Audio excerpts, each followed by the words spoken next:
adlaw sa inyong tanan. Ay Muhammad Khalid Gibran sa Dimaporo, Governor ng lalawigan ng Lanao del Norte. And just like to say, I had a very nice work week last week.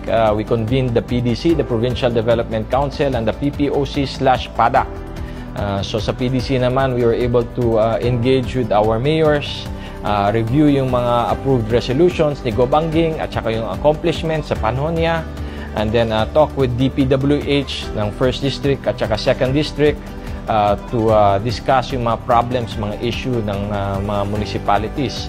We engage with the NIA or the National Irrigation Authority because nagko-question ng mga taga-Tubod and taga-Lala ano yung status ng irrigation projects. Ang hangyo ng mga mayors is to develop an irrigation system that will impound water sa Bulod, Tubod, Lanao del Norte and irrigate all the way down to Lala and the Kapatagan Valley. So hopefully we can get the funding for this from the General Appropriations Act next year sa 2026.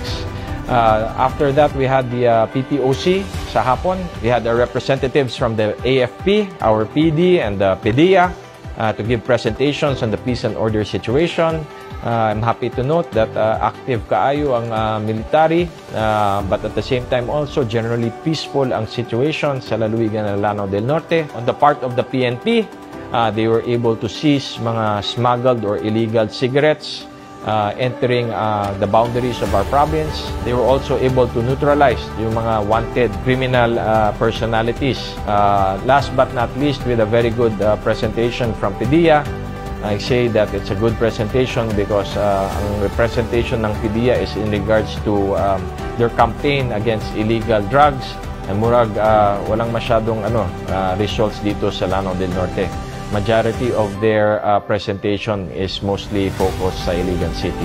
So it seems to me like the problem of illegal drugs is under control. So we'll work hard in the next few days, few weeks, so that we can be prepared to craft the 2026 budget and roll out ang yung mga priority development agenda sa panahon ko as Governor of Lanao del Norte.